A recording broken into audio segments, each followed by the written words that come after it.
What's going on, all you awesome peeps out there in the nation? Your man Sly here, and let's talk about The Division. With the beta nearing its end, I urge everyone who signed up for beta codes from Ubisoft to check their email ASAP. They are currently stress testing the servers and allowing a lot more players today to join for the final day. So with that said, check it out. Make sure you take a look. Now I want to give you guys a review of what I think of the game so far. Now remember, this isn't my final opinion. They still have a little over a month left to polish some of the details. So with that said, let's start this bad boy. You start off in the near future timeline of post-apocalyptic New York City. Black Friday shopping was halted by a man-made epidemic that is 100% drug resistant. You are an agent helping out the JTF, which stands for the Joint Task Force that works for CERA, C-E-R-A. CERA is the Catastrophic Emergency Response Agency. It consists of the remnants of all police, fire, EMT, National Guard, and all the other state, local government, or emergency workers who are all now piled into one government organization that now has one task: to restore New York City. It consists of, treating or triage civilians, dispensing food, medicine, water, try and create vaccines or medications to help the epidemic, and also try to contain the outbreak as much as possible. But as of right now, the street gangs and looters, as well as the disease, are on the winning side.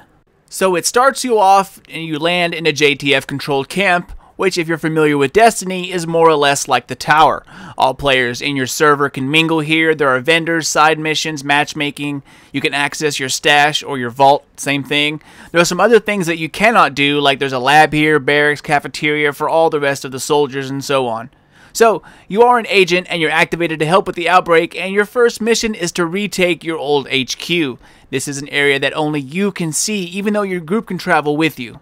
Once you hike it over there, kill the bad guys, and reopen it, you can see that there are 3 wings here that you need to fully upgrade, and with it, skills slowly become unlocked and you're able to use them.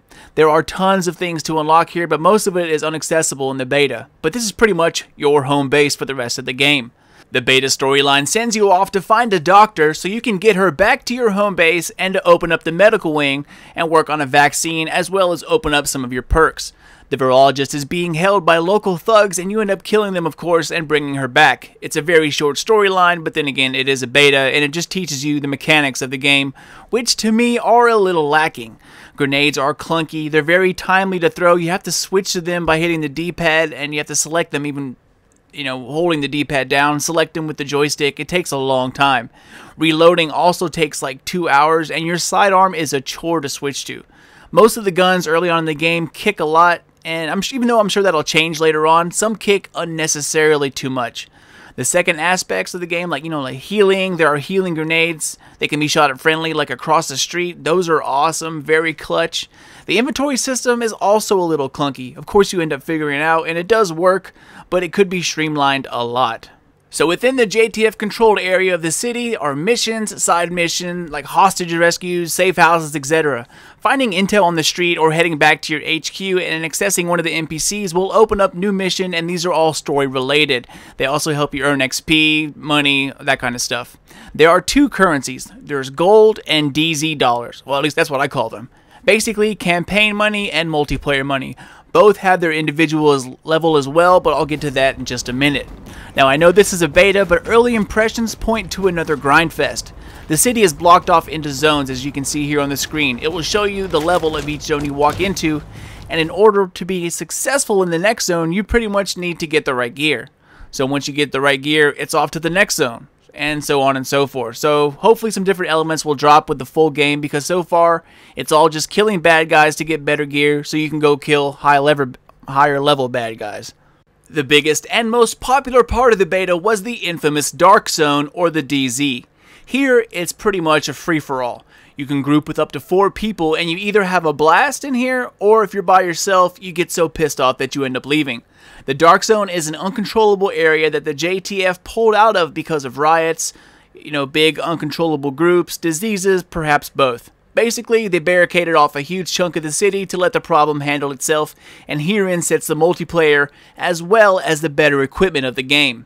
There are powerful NPCs in here that you need to find and kill to earn DZ dollars, or just like in Destiny, hope RNGesus is on your side and have mob bosses, or named NPCs, which are the elites, drop you higher level gear, which you can pick up.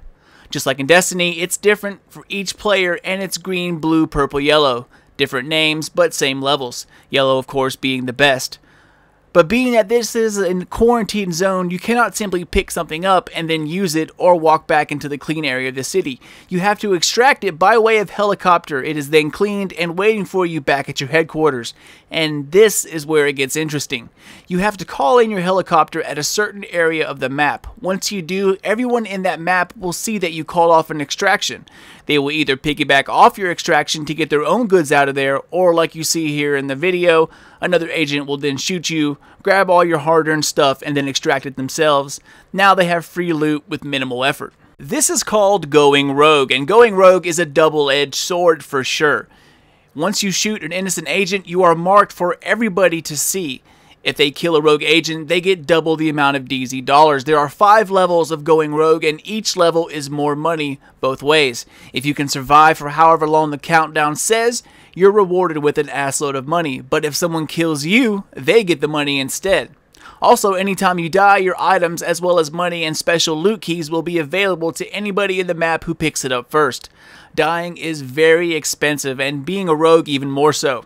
Whether you get killed by NPCs or another player, you lose currency every time. If you die as a rogue, you lose a lot of currency and even experience points, which can end up de-leveling you in the end.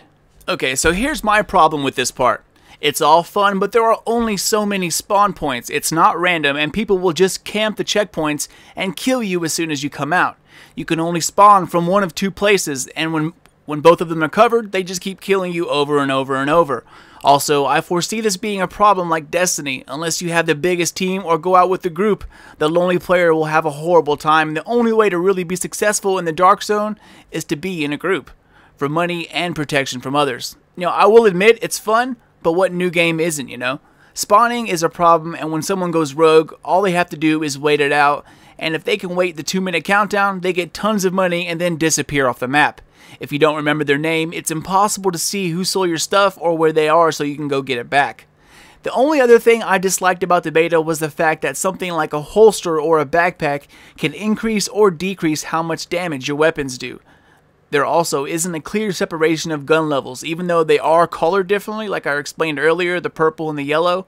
But I had a blue gun that was way better than the expensive yellow high-tier weapon that I saved up for. So maybe this will change or be bigger separation later on. We'll find out. All in all, the game has massive potential, man. I'm a little upset that once again the single player gamer is being pushed out of the loop, but they do have matchmaking, so it's not that hard to find a team if you need one. The graphics are gorgeous. The lighting is the best I've seen on a console. I mean, look at these police lights through the thick snow.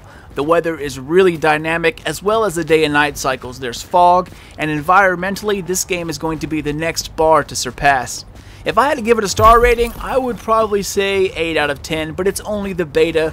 March 8th is the release date, and much more will be revealed then. But for now, it is definitely a game I insist that you pick up. It is a different beast than anything currently out there, and it's a mix of like Metal Gear Solid meets Destiny meets apocalyptic Call of Duty with a splash of Rainbow Six as far as feeling and controls like movement go. I did notice a lot of lag in the Dark Zone, but that's what betas are for, I'm sure with more servers coming online for the release, it will get better and better. But thank y'all for watching, hope you enjoyed it, and as always, stay tuned for more vids in the works. And until next time, this is your man Sly, done, gone, and out.